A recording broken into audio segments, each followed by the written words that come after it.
Bom, pessoal, vamos falar aqui do processo independentista do Brasil, certo? Mas, primeiramente, vamos começar aqui pelo quadro do Pedro Américo, não é isso? Vamos para algumas questões sobre esse quadro.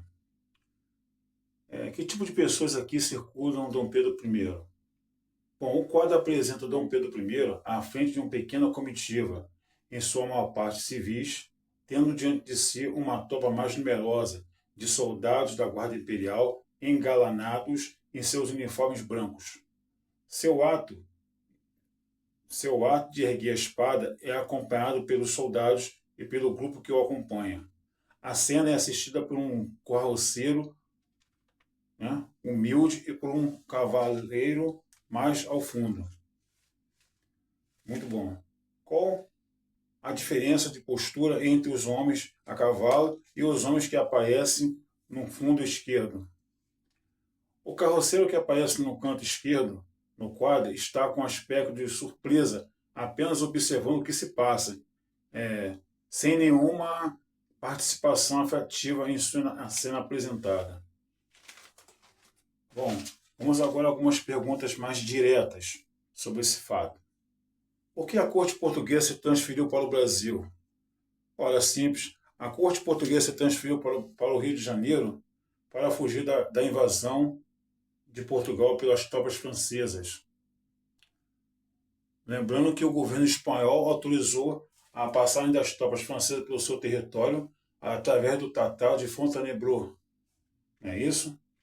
Essas tropas francesas eram comandadas pelo general Junot, que havia sido embaixador em Portugal. Bom, outra. Quais as consequências dessa transferência? Olha, as consequências dessa transferência da corte para o Brasil, essa instalação, trouxe grandes mudanças nas relações entre colônia e metrópole. A primeira delas, a abertura dos portos brasileiros às nações amigas. Meus caros, as nações amigas entre aspas, tá? Porque nada mais foi do que a Inglaterra. Através de uma carta régia assinada por Dom João, logo que desembarcou na Bahia em 1808. Uma das principais reivindicações dos grandes proprietários da colônia, o fim do exclusivismo comercial metropolitano, ou seja, o pacto colonial tendo sido quebrado. Foi assim atendido antes da independência. Em 1815, a antiga colônia foi levada a Reino Unido, a Portugal e Algarves. Isso significava que não mais existia colônia versus, Brasil e Portugal agora eram partes iguais do Império. Além disso, a elite colonial ganhou muito com a transferência da corte para o Rio de Janeiro ao ser incorporado na administração dos negócios da coroa portuguesa. Interessante. Vamos aqui para uma terceira questão. Antes mesmo da Revolução Francesa, alguns políticos portugueses defendiam que a sede do Império deveria ser transferida para o Brasil. Explique dois novos motivos que sustentam essa ideia. Bom, além da localização proteger a corte das possíveis invasões estrangeiras por estar de olho do outro lado do oceano, o Brasil era a parte mais dinâmica do Império, pois grande parte até então vida econômica está ligada à produção agrícola brasileira. Bom, número 4. Por que ocorreu a Revolução do Porto? Então, a Revolução do Porto ocorreu porque depois de dura luta contra as tropas francesas e sua expulsão em 1808, os portugueses viram-se, como é que eu vou dizer? Os portugueses viram-se rebaixados de sua posição, de centro do Império. Queriam que a corte voltasse a Lisboa. E queriam mais. Desejavam um novo sistema de governo, uma monarquia constitucional em que o rei estivesse submetido ao parlamento. Desse modo, os setores da população estivessem representados no parlamento. Poderiam influenciar as decisões do governo. Por que foi proclamada a independência do Brasil? Muito interessante isso. A independência do Brasil foi proclamada porque as elites brasileiras que não aceitariam mais as decisões das cortes, que determinavam a centralização do poder em Lisboa. E também porque, Portugal queria recolonizar o Brasil. Bom, as cortes, aliás.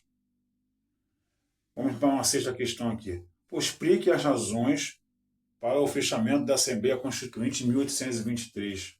Vamos aqui à explicação. A Assembleia Constituinte foi fechada em 1823 porque Dom Pedro I divergia das posições defendidas pelos deputados.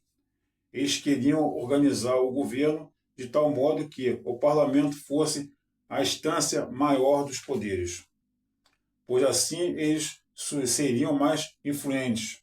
Dom Pedro, por sua vez, desejava impor sua vontade autorial como imperador, em um regime controlado pelo poder executivo, ou seja, ele mesmo. Quais foram as causas da Confederação do Equador? O fechamento da Assembleia Constituinte e a promulgação de uma nova Constituição, elaborada por gente de confiança do imperador, fez com que a criação do poder moderador e a impossibilidade do regime centralizado. Bom, explique por que se deu a abdicação de Dom Pedro I em 1831. Bom, a abdicação de Dom Pedro I em 1831 foi uma consequência do isolamento político e da perda da popularidade do imperador. Por isso ele se viu forçado a renunciar em favor de seu filho. Aliás, a abdicar em favor de seu filho, Pedro II. Até então, com o quê? 5 anos de idade. Bom, pessoal, é isso aí. Espero que tenham gostado. E se puder, se inscreva nesse canal e deixe seu like. Muito obrigado, tá bom?